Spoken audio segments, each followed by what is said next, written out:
പാപം പൊറുത്തൻ്റെ ലംഘനം മായ്ച്ചെന്നിൽ പുതുജീവൻ നൽകിയവൻ.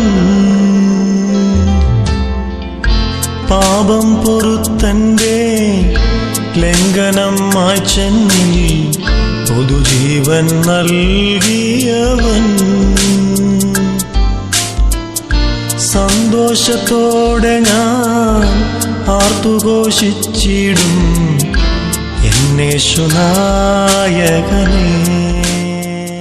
മൈമിയ സഹോദര സൗകര്യമാർക്ക് കർത്താവായ യേശു ക്രിസ്തുവിൽ സ്നേഹവന്ദനം. 2025 കഴിയും. അത് ഈ ഓർമ്മയിൽ മാത്രം. 2026 എന്ന പുതിയ വർഷത്തിലേക്ക് പ്രവേശിക്കുവാൻ ദൈവം നമ്മെ സഹായിച്ചു. ഇന്ന് ചില ചെറിയ ചിന്തകൾ ഇതുള്ള ബന്ധത്തിൽ പങ്കുവയ്ക്കാൻ ഞാൻ ആഗ്രഹിക്കുന്നു. പുതുമ എല്ലാവരും ഇഷ്ടപ്പെടുന്നു. കുട്ടികൾക്കാണെങ്കിൽ പുതിയ ഡ്രസ്സ്, പുതിയ ചെരുപ്പ്, ഇങ്ങനെ അവർ പലതും ആഗ്രഹിക്കുന്നു. മുതിർന്നവർക്കാണെങ്കിൽ പുതിയ വാഹനം, പുതിയ വീട്, ഇങ്ങനെ ആ പട്ടിക നീണ്ടുപോകുന്നു. ദൈവവചനം ഇപ്രകാരം പറയുന്നു, ഒരുത്തൻ ക്രിസ്തുവിലായാൽ അവൻ പുതിയ സൃഷ്ടിയാകുന്നു, പഴയത് കഴിഞ്ഞുപോയി, ഇതാ അത് പുതുതായി തീർത്തിരിക്കുന്നു. 2 Corinthians 5:17. ഇത് പഴയതിനെ ചില മാറ്റങ്ങൾ വരുത്തി പുതുക്കുന്ന പ്രക്രിയയല്ല. പഴയത് പൂർണ്ണമായി നീക്കപ്പെട്ടു, പുതിയ സൃഷ്ടിയായി. പഴയ ഒരു കെട്ടിടം പൂർണ്ണമായും പൊളിച്ചു നീക്കി ആ സ്ഥാനത്ത് മനോഹരമായ മറ്റൊരു കെട്ടിടം പണിയുന്നത് പോലെ വർഷങ്ങളും മാസങ്ങളും ദിവസങ്ങളും മാറിക്കൊണ്ടിരിക്കും. എന്നാൽ നമ്മുടെ ജീവിതത്തിൽ സമൂലമായ മാറ്റം വരുത്തേണ്ടത് ആവശ്യമാണ്. മനുഷ്യൻ ജനിക്കുന്നത് തന്നെ പാപത്തിലാണ് എന്ന് ബൈബിൾ പറയുന്നു. അവൻ വളരുന്നതും പാപത്തിലാണ്. കാരണം വചനം പറയുന്നു, അതുകൊണ്ട് ഏക മനുഷ്യനാൽ പാപത്താൽ മരണവും ഈ ലോകത്തിലേക്ക് പ്രവേശിച്ചു. ഇങ്ങനെ എല്ലാവരും പാപം ചെയ്യുകയാൽ മരണം സകല മനുഷ്യരിലും പരന്നിരിക്കുന്നു. റോമർ 5:12. പാപപരിഹാരം വരുത്തുവാനായിട്ടാണ് ദൈവം മനുഷ്യനായി ഈ ഭൂമിയിൽ അവതരിച്ചത്. ക്രൂശുപട്ടത്തിലൂടെ യേശുക്രിസ്തു പാപത്തിൻ്റെ പരിഹാരം വരുത്തി. ഈ സത്യം മനസ്സിലാക്കി വിശ്വസിക്കുന്ന ഏതൊരു വ്യക്തിക്കും പാപക്ഷമ ലഭിക്കുന്നു.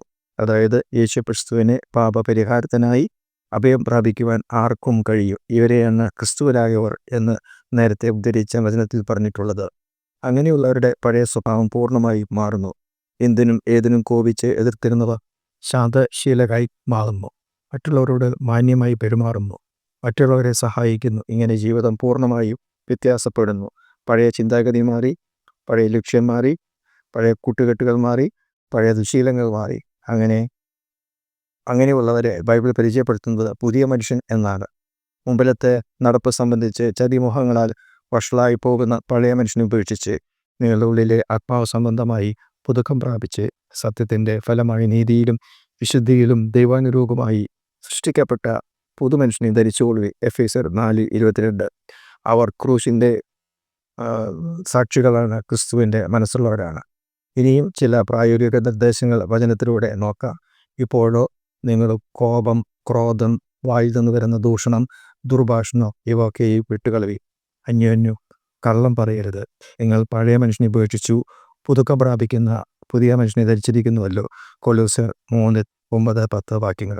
പ്രിയമുള്ളവരെ, ഇപ്പോഴും പാപ സ്വഭാവത്തിൽ തുടരുന്നു എങ്കിൽ യേശു കർത്താവിനെ വിശ്വാസത്താൽ ഹൃദയത്തിലേക്ക് കർത്താവായി സ്വീകരിക്കുക.